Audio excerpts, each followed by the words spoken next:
Perhaps the simplest way I can describe how the death of my sister Kirby Brown has impacted me is this. I've had a hard time in these past 20 months every time I meet someone new.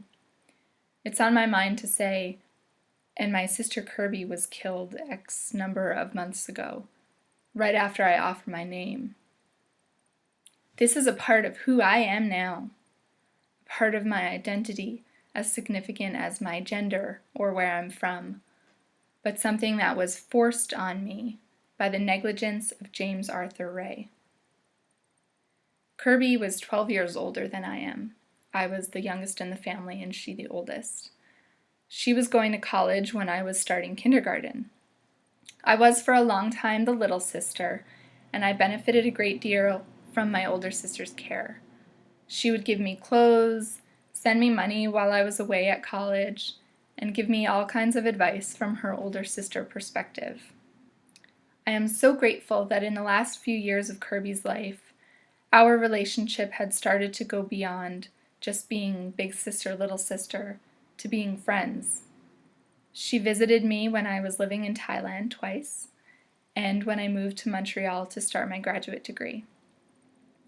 I feel absolutely robbed of the additional adventures that I know we would have had if she was still alive today. Since Kirby's death, I have experienced a general feeling of unsettledness. After getting married in July 2009, I assumed that my husband and I would start a family a couple of years later. But now I just don't feel ready or capable. It is so sad to me when I think that these future kids will never know their Aunt Kirby. I don't know if this is something that I'll ever be ready to face. Certainly not in the near future. Financial losses, though secondary, are significant. I was just completing a master's program and internship in the fall of 2009, and in fact the last time Kirby and I spoke, she was giving me a pep talk to help me finish my thesis. When my internship was ending that December, I had no energy or presence of mind to fight for a job in the government in my field of policy analysis.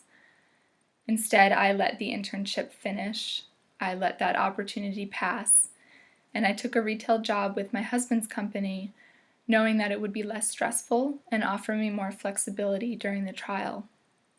In doing so, I now make about half of what I would have made had I found a job within the government.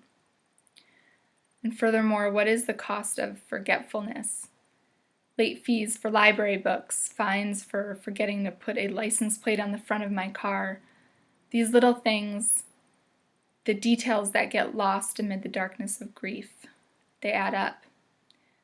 What is the cost of not being able to function like a normal person?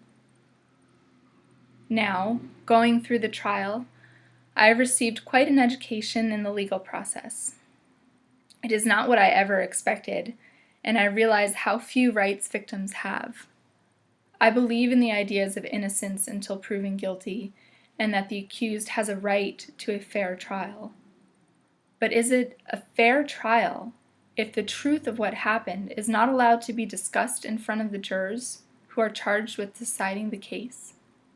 It has been excruciating to watch this progress, knowing the full details of what Mr. Ray knew, the danger that he should have recognized, having had previous incidences of people falling ill during one of his sweat lodge ceremonies. Has my opinion of the legal system changed as a result of this experience? Absolutely. Dealing with the death of my sister has been hard enough, but in addition, watching James Ray carry on as if nothing happened has just added another layer of grief to the painful process of accepting this into my life. I have followed James Ray online. On his Facebook page and his Twitter feed, he has just about ignored the events of October 8, 2009. He made no mention of it or the people who died on the 2010 anniversary. He has continued to try to influence people, sell his services, and has often made insensitive comments given what has happened. For example, on the day he left California to come to Arizona to face 3 counts of manslaughter, he tweeted, "It's a beautiful day for a road trip." Experiencing that kind of callousness in response to Kirby's death, I can't describe the feeling that evokes. Losing her is hard enough, but seeing the person who caused her death act as if nothing happened breeds an anger that goes beyond what is normal for the grieving process. It also causes a fear that if he does not recognize his role in these deaths, it could happen again. I have to at least believe that Kirby's death will help protect other people and ensure that something like this never happens again. If James Ray is allowed to continue to operate his business, I will constantly worry that someone else could get hurt or die, and that Kirby's death will really have been meaningless. Finally, I have learned a lot about the grieving process. I realize now that it's not a series of steps you progress through until you're finally okay. It's a process of learning how to accept that sadness as a part of who you are.